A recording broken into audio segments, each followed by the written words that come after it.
So today, this may be a story a lot of you have heard. Hopefully some of you won't have heard it, otherwise you probably heard it 10 times if you've heard it once. So the project at Long Swamp, and I will just start by saying this project is on a site on Gunditjmara country, and I'd just like to pay my respects to elders past, present and emerging, and also extend those respects to any elders here today. So in terms of Long Swamp, it's basically this system here. I've got the boundary of the Ramsar site, and it's a continuation of a wetland system that runs behind the sand dunes, and it extends all the way down to the Glenelg River. And then on the other side of the border, this is a political border, not a natural barrier, we've got the Piccaninny Ponds, which is a Ramsar site too. So this great big system of wetlands that just sort of straddled the sand dunes. So in terms of Long Swamp, that's that area there, basically starts probably at Lake Montebyong, and the overflows from that make their way down the coast. I've just got a bit of a different perspective. Obviously the shoreline's not that steep, but this is just done with some 3D data. It's not a bad perspective, and just gives you a better feel for how it goes. So water going out of Lake Montebyong and just making its way slowly up, seeping along behind the dunes, all the way up here before it goes out to the Glenelg Estuary via Roxby Lake. Now that's what it used to look like, and it's probably looked like that for, a couple of thousand years maybe. Sand dunes are very dynamic, so the sand dunes, coming and going. But what's happened is, probably the start of the 1900s, there was a cut put through here. Not quite sure what the history of that is. Some of the anecdotal stories are that people wanted to see eels getting in there, so rather than them having to swim up from here, they might come up there and make it easier for the eel fishermen. That's one version. There's probably a few different ones. And that's an important thing to note because, there is this thousands of years of management of the land. This idea that Australia was this wild place is not true. I mean, everything we're seeing and working with the environment is something that's been worked with by people for thousands of years, and we need to remember that. We can't just think, we'll take people out of the equation and everything will be ridgy-dig. It's not true. So we've got to be mindful of that too, that there's some of these things that have changed, but they're actually part of the system. The system's evolved with that, and we need to respect that. And Budge Bim's a great example of that. Yeah, so what's happened is, with the cutting of that, is it's effectively taken the water away from all that wetland system down there. So, flicked off the switch. I guess if we have a look at the system down there, we can see the effects of that. And people from the local community, Lila Hibner was a big voice on this, is that system was drying out and it was changing. The shrubs were coming in. We've seen coastal wattle turn up here. So eventually everything in that wetland system's getting squeezed out by the terrestrial stuff coming in. And as it dries, you might think, we could burn it. Maybe that's something it needs. And, in the past probably was burnt a little bit. But that lack of water, wetlands really need water, surprisingly. When we first started, Mark, in his time in the South Australian government, heard a lot about this and was asked, can you do anything? And being over the other side of the border, it's a bit hard, but this is probably one of those projects we're really excited about when NGT started.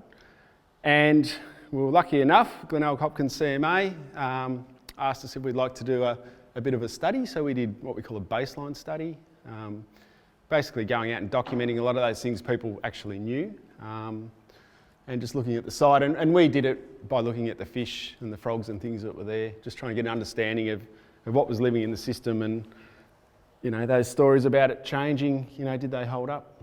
But it's interesting to note some of the history of it. So we weren't the first ones to obviously have a crack at fixing it up. So story from the Border Watch in 1953, announcement of a group going out to block it up.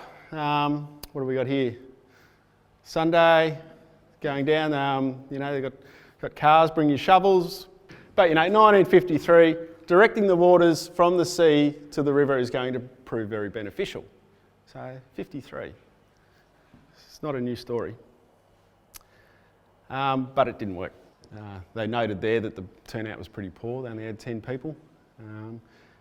And I read somewhere, I don't know if it's in this one, but the conclusion there was going to take a Herculean task to get it done. It was attempted again. Gavin Serini, who was a Fisheries and Wildlife Officer, they had another crack at it in the 70s, but again, the flow of the water beat them. Give it a few years and people will have another go. So we undertook that massive task with so much help from the local community. Nelson Coast Care, Gordon was there with his tractor, men's shed. We had about 50 people over a period of about 10 days, 7,000 sandbags, and we got it to this stage in autumn 2015. And you can see in that photo there's still a bit of water coming over. So, the idea was if we got it high enough, the water would go back around the corner, so you wouldn't get any overflow, it would all go back down the wetland system to the river. So at this stage, there's still a little bit coming over. So, after a couple of weeks getting over it, it was like, all right, we'll go back and put some more bags on. And so we did that, a couple more layers, and there you go. It doesn't overflow anymore. So instead of the water going out, the water's going back down that wetland system and rehydrating it. In terms of just looking through the change in the site, so this is pretty much what it was like. This, looks like a creek really, doesn't it? If you looked at that, you think that's a natural creek. It's just the survey records from the late 1800s and those anecdotal stories that give us that hard evidence that this in fact was a freshwater lake, Lake Bully. So 2014, looking out over the wetland, and I'll just skip through and you can see the change. So the wall goes in, you can see the open water coming out, and then as we go on we start to see the vegetation really coming back. To 2018, so it's still a bit of open water, but the vegetation's responded really quickly. This is just a time lapse I took at the time when we put the wall in, and you can just see the coastal wattle and everything dying, and then you'll see the water come up and the water ribbon just go bang, and then a spider spun a web in my lens, so it's the end of that. But you can just see that transformation of the wetland plants, and they love that. The water gets on them. They're really tough. They're really resilient, and they will bounce back. You can also see a lot of algae here too. So obviously, that dry land getting wet, all those nutrients releasing. So, and these are just some photos. So when we started, I put in some vegetation transects, and I thought, this one's far enough up the bank, should be right. But yeah, now it's got water pretty much at the start of it. So I probably could have gone about 10 metres back. But you can just see that change opening up.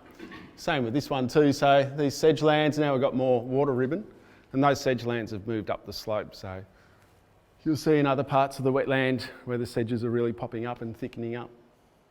But the critical thing there is that permanent aquatic water, and that's something that we probably don't have as much of in the landscape as we used to.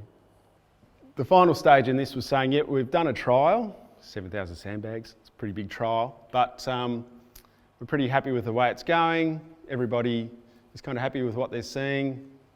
Looks like it was the right thing to do, so let's make it permanent. And so that job involved burying the sandbags with sand. So basically putting a sand dune back. Logistically, it was a pretty difficult project, but I think, in terms of what it's looking like now, there will be something that should be there for, 100, 200, hopefully, forever really. And I should also point out that this part was funded by the state government. They got a biodiversity response planning project, and that paid for those works. Just a satellite view, I guess, of showing the change in the wetland. So, the original cutting sort of went through here, and this is your main wetland, and then this is the area where the water used to flow around, and that's pretty much from there down was drying. So 2002 through to 2016, you can see bit of a change here, and then when we flick forward a bit further, bear in mind this is February, so this is quite a dry time. You can see that real change, a lot more open water here, starting to see water signatures around the corner. So the weir's high enough, and that's just a bit of a view of the change. So there's a few dead trees and shrubs. People see that and they think, but these are trees and shrubs are terrestrial, they're not supposed to be in a wetland. We've got other places where there's plenty of them. And if you hate coastal wattle, this is a really good way to get rid of it.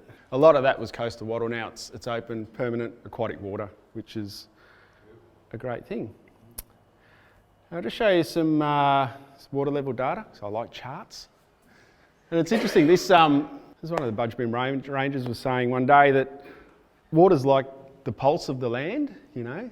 You get this, like an annual pulse. And it makes so much sense. And you see this too, and it's just like, that's the heartbeat of the wetland, isn't it? This rise and fall. And you can see before we did this, it was basically flatlining. So it's almost like it's been resuscitated, you know. And what we're seeing too is, you know, after the first year, we put the bags in. See this little blip here? Someone came in and tried to pull a couple of sandbags off for whatever reason. So I dropped it a little bit, but it was obviously too hard because they left it alone after that. And we've seen this, you know, annual rise and fall. And the other thing which we're noticing too is that sort of this dry season period, so May, April, May, the water level's not getting as low. So we're getting, I guess, that local sort of ground wear effect. You know, the ground gets wet and it stays wet, whereas it's that initial trying to wet it up, which takes a lot. And a lot of our waterways, the Murrays are classic. This is how they worked, you know. It wasn't big flashy flows, it was the water just pooling through the landscape. So we've really got to get that right, I think. And just a bit of statistics. So you can see, you know, these dry periods there's definitely a trend. And the other thing is that these are like errors, you know, variability. So the water levels are becoming less variable, more stable. So the system's just more buffered, staying wetter over time. If we move down the system, so this is at the front of Jim Ewing's place. We've got the water levels there. You can see the same sort of trend. So, you know, the water levels, low season's going up. Really wet year, 2016, so 2017, you know, everything stayed wet anyway. And White Sands, which is this kind of flashy system, it's another place where there was a bit of a cut, but it actually, it naturally sealed up in, I can't remember when it was, might have been 2006. And so that's sort of like Noble's Rocks, but it's a more natural system. But what we're seeing there is that, yeah, sure, it dries out, but the period that it's drying now, and I'm only looking at really limited data, but it's becoming less time that it's dry, so that water's sort of doing its thing through the whole system. I don't know, I think it's kind of proof of concept. So I guess to summarise that, so basically upstream of Noble's Rocks towards Montebiong, we're not having any effect because of the elevation grade. It's probably 1.5 metre fall, so we're not really backing water up there. Having a pretty big influence at Noble's Rocks, those pictures I showed you. And then having a more sort of subtle effect down here where this water's, you know, passing through the system and keeping it wetter and reversing that drying trend. And I guess the ultimate thing here is to restore some habitat that's probably declining in our landscape, and looking at some of the threatened species like the little galaxids, the growling grass frogs, Yarra Pygmy Perch, you know, global extinction crisis on our doorstep. Any opportunity to try and get a little bit back, we've got to take it. So in terms of our monitoring, and this has been really assisted through Glenelg Hopkins CMA. Without their support, we wouldn't be able to do this. I mean, this is the thing with what we do. We get money to do the works, but to do the long-term monitoring, to tell the story, that's a hard thing to do. So through funding through that, and I guess this Ramsar listing has really helped that go further. We've been able to do these studies. So Lauren Brown, who's not here, this is her bread and butter. So she does these intensive fish surveys every year, twice a year, and just basically going out and setting nets and documenting what's there. That's the red dots, and the green squares are where we've done frog surveys I'll talk about in a minute. Won't go too much into the fish stuff, but the really good story here is the Yarra Pygmy Perch. So nationally vulnerable species, one of those things that likes stiller permanent water, so probably likes those little wetlands on the side of rivers and things, you know, that thing that we've really lost from the landscape through drainage and that, it's responding really well. So we only first detected it in 2016, so a couple of years after we did it, and that was pretty exciting because they'd never been recorded there, even though we'd been sampling for them. And what we've seen is that, you know, the numbers are going up, and then this year we got a lot more fish. So it looks like they're at the stage now where they're really starting to go, and a lot of the fish we caught were in spawning conditions, so large females, so they're recruiting. So, you know, every year we go on now, should just keep expanding in their numbers. So that's a nice story. And I guess the other thing is, what about the connection to the estuary and the ocean? So obviously that creek meant that fish could come and go from the ocean, which is important for some species. So what's happening now as they go down, can they make their way down the wetland system and into Oxbow Lake and the estuary and out? I mean, initially, common galaxid is one of those species. It's a catadromous species. And, you know, what we found was, yeah, there's pretty good numbers. After we put the weir in, the numbers sort of went backwards. But we're seeing, you know, so these were probably older fish. And then what we're seeing is more smaller fish coming through now. So they're showing signs of return, but obviously not the level that they were there before. But that's one of those things we'll keep watching. But probably one of the cooler things was this. It was a tupong or a congoli or, yeah, freshwater flathead. And we turned one of them up last year. So that's not a huge fish. And, you know, the theory there is the only way that could have got there was from the estuary. So things are finding their way up. It's only one, but yeah, it was a good finding. And so I guess in terms of those fish, they're a bit like the eel.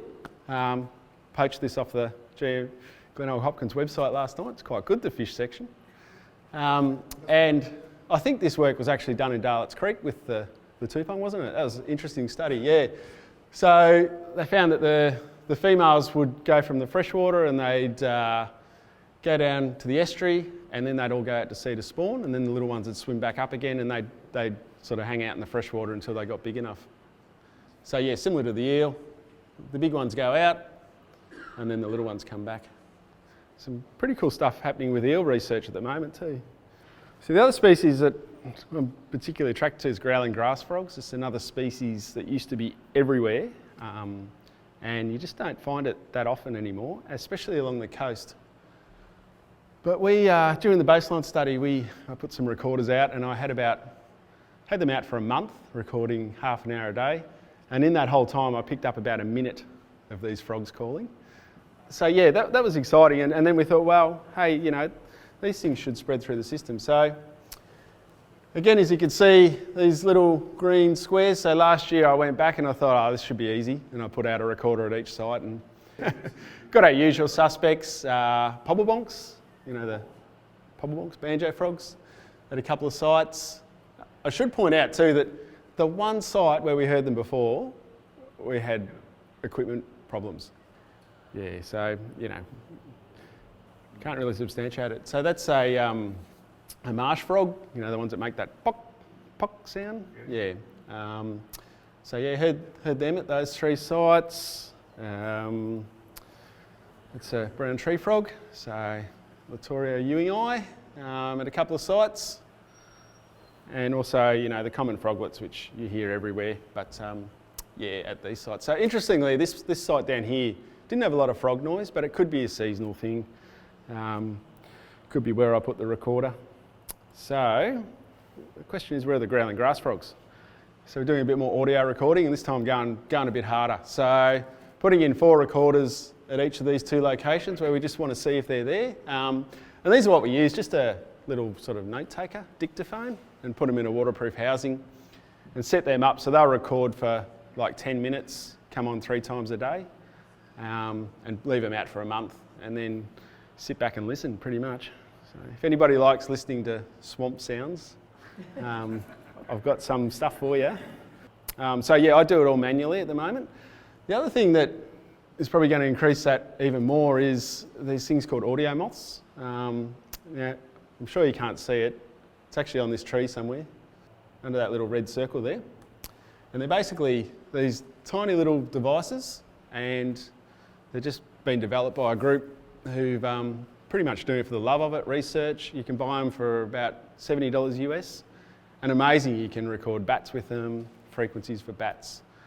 Just the way you can program them to come on and off, and yeah, they're brilliant. So we've just bought 10 of those that we're going to put out around the place, and with those, you know, we'll be able to hopefully pick up bitterns, bats, frogs, ground parrots. So yeah, in terms of other cool stuff, and there's a lot of cool stuff out there. These guys have been pretty cool. This photo Jono got of one. When he was doing the work down there with the structure this year, there was a couple down there, wasn't there, quite regularly? Yeah. So Australasian bitterns they reckon there's only about 2,000 left across their range. And they like this part of the world because when it's dry everywhere else, we tend to have water. And it's a pretty important spot for them. But we didn't really know that they were down here until, we sort of did the work. And has everyone heard the story of Robbie the Bittern? It's a great story. So Robbie the Bittern was tagged up Coleambally up in the rice fields up near sort of Hay, that area, because they didn't actually know where they went. So they put a satellite tracker on it. And this is the first one they did, and he flew sort of 500-600 k's pretty much overnight, which is, if you've ever seen him fly, I cannot believe they could do that. So I reckon he must have got a ride in a car. But anyway, he came down to Pick Swamp. So Pick Swamp's another wetland that was fairly recently restored. He hung around there for a little bit, and then he came over to Nelson and hung around here for a little bit. And what I think happened is, this is a male, and they're pretty territorial. I reckon he got beaten up, and he got beaten up here. And then he's come over here and he's found this place, beautiful wetland. There's no one there because no one knew about it. And so he stayed there for about 4 months. And I actually walked out there one day, just after we heard he might be there, and this bird took off. And the guy I was with said, "What's it got on its back?" I was like, "That's Robbie the Bittern." And at that time, the last signature they'd had from him, he was out here somewhere and had been for about 3 hours, so they thought he'd died. And then I was saying that we'd seen him, and I'm thinking, I hope it was him. But it was. Yeah. The transmitter had gone bugger off. Because the way they have it set up, I think it stays off for 48 hours and then comes on again just to save battery. Okay. So the last record they had, it had switched off and they were just waiting for it to come back. And fortunately it came on again and he was there. And then he went home again and came back again, but we don't know where he is. And the other thing's been good to see down there is magpie geese. So it's down at White Sands, when was it? Start of this year. And I saw this goose. And I didn't have my good camera, so I actually got a photo through binoculars with my mobile phone. It's not a bad job. But when I got home, I was having a look at the photos and I thought, oh, what's that? And I sort of showed it to a couple of guys at work and they said, yeah, it's a juvenile magpie goose. So it's down at White Sands, so they were breeding there. And we've seen them at the Nobles wetland too. So that's kind of good. That's a species that went extinct I think in the 80s they reintroduced them to Tower Hill and Bull Lagoon. So, it's good to see them getting around the place. Hopefully we'll see more of them down here. So I guess moving forward, we'll keep monitoring that fish response. It's a great story. It's a long-term data set now, which is quite a rare thing in restoration ecology. Monitoring that Yarra Pygmy Perch recruitment. Eels, be great to get some eels and see what's going on there. That's probably part of that's missing from the equation, and other diadromous species. Frog monitoring, hopefully I'll detect some growlers this year. The Bitten's really interested to know how many are down there, because every time I go out there I nearly step on one, but is it the same bird, is it multiple birds? It's actually at Pig Swamp across the border, that's a real hot spot for Bittens. Bats we don't really know much about, and obviously keep monitoring the plants. So I'll just finish and just say, this has been a huge project with a lot of support. Funding organisations, Nelson Coast Care, who probably drove it from the ground up, and obviously the funding, Great Southwest Walk, Gordon, with all your help with the tractor, and Goodrich Mirring. Just with working through some of the cultural aspects, that was so helpful to get through that and make sure that we're aware of things that are down there that we need to look after as well. And I'll just finish by saying Glenelg Hopkins CMA. All this work is possible, the monitoring and that, through the funding that they're able to provide through the Ramsar site funding. So thank you very much.